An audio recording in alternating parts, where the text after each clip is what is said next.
जीवनात प्रत्येक सेवकाच्या आयुष्यात असा एक काळ येतो जेव्हा त्याला वाटते की आता सर्व काही संपले आहे.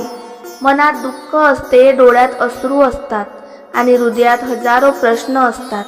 अशा वेळी माणूस बाहेर आधार शोधत राहतो, पण परमात्मा एक मार्ग आपल्याला शिकवतो की खरा आधार बाहेर नाही तर आपल्या श्रद्धेत, सेवेत आणि चांगल्या कर्मात आहे. महान त्यागी बाबा झुंदेवजींनी आपल्या जीवनातून एक गोष्ट शिकवली. सेवकाने परिस्थिती बदलण्याआधी स्वतःचे मन मजबूत केले पाहिजे, कारण मन मजबूत असेल तर मोठ्यात मोठे संकटही लहान वाटते. आज अनेक लोक म्हणतात माझ्यावरच इतकी संकटे का येतात, पण मित्रांनो, कधी शांत बसून विचार केला आहे का? संकटे आपल्याला तोडण्यासाठी येतात की घडवण्यासाठी? जसे सोन्याला अग्नीत तापवल्याशिवाय त्याचे तेज दिसत नाही, तसेच माणसाच्या जीवनात आलेले कठीण दिवस त्याला अधिक संयमी, अधिक दयाळू आणि अधिक मजबूत बनवतात.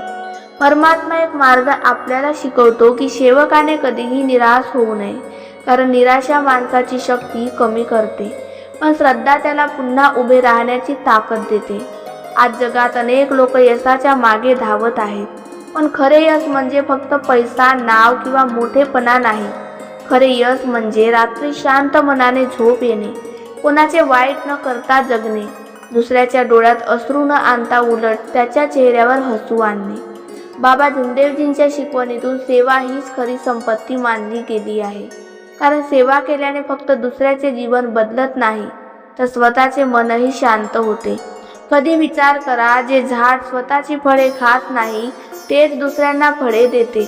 नदी स्वतःचे पाणी स्वतःसाठी साठवत नाही, सूर्य स्वतःसाठी प्रकाश देत नाही. निसर्गातील प्रत्येक गोष्ट दुसऱ्याच्या उपयोगासाठी जगते.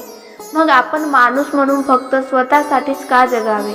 परमात्मा एक मार्ग सेवकाला शिकवतो की जिथे वाक्य असेल तिथे प्रेम द्या, जिथे शक्य असेल तिथे मदतीचा हात द्या, जिथे शक्य असेल तिथे एखाद्याच्या मनाला धीर द्या. अनेक वेळा आपण विचार करतो की मी इतके चांगले करतो तरी माझ्या जीवनात अडचणी का येतात? लक्षात ठेवा, चांगले कर्म म्हणजे अडचणी कधीच येणार नाहीत याची हमी नाही. चांगले कर्म तुम्हाला अडचणींशी लढण्याची ताकद नक्की देते. जीवनात काही लोक तुमच्यावर टीका करतील, काही लोक तुमचा अपमान करतील, काही लोक तुमची चांगुलपणा ही कुमकुवतपणा समजतील, पण सेवकाने कधीही आपला स्वभाव बदलू नये, कारण दुसऱ्याच्या चुकीमुळे आपण चांगुलपणा सोडला तर नुकसान त्यांचे नाही आपलेच होईल. मनात राग ठेवला की मन जड होते, मत्सर ठेवला की आनंद निघून जातो, अहंकार ठेवला की माणूस एकटा पडतो, पण प्रेम ठेवले की माणूस सर्वांचा होतो. बाबा झुंदेवजींनी दाखवलेला मार्ग आपल्याला हाच संदेश देतो की स्वतःला बदलण्याचा प्रयत्न करा, दुसऱ्याला बदलण्यापेक्षा स्वतःच्या मनात प्रकाश आणा. प्रत्येक सकाळी उठल्यावर स्वतःला एक प्रश्न विचारा, आज माझ्यामुळे कोणाच्या चेहऱ्यावर हसू येईल का? जर हा प्रश्न आपल्या जीवनाचा भाग झाला तर सेवा आपोआप घडू लागेल. जगात सर्वात मोठा विजय कोणता आहे माहीत आहे का?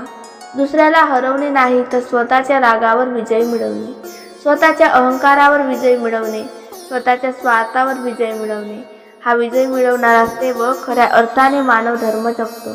म्हणून आजपासून एक संकल्प करा, कोणी आपल्याशी काही वागले तरी आपण प्रेमानेच वागू, कोणी आपली निंदा केली तर आपण संयम सोडणार नाही. कारण सेवकाचा मार्ग हा लोकांच्या टाळ्यावर चालत नाही, तो आपल्या अंतःकरणातील श्रद्धेवर चालतो. जीवनात कितीही अंधार असला तर एक छोटासा दिवा संपूर्ण खोली उजळू शकतो. त्याचप्रमाणे एक चांगले कर्म अनेक दुःखी मनांना आशा देऊ शकते. म्हणून स्वतःमध्ये प्रकाश निर्माण करा, प्रेम निर्माण करा, सेवा निर्माण करा आणि बाबा झुंदेवजींनी दाखवलेल्या मानव धर्माच्या मार्गावर विश्वासाने चालत राहा. एक दिवस असा येईल की मागे वळून पाहताना तुम्हालाच जाणवेल, कठीण दिवसांनी मला हरवले नाही, त्यांनी मला घडवले. आणि हाच परमात्मा एक मार्गाचा खरा संदेश आहे.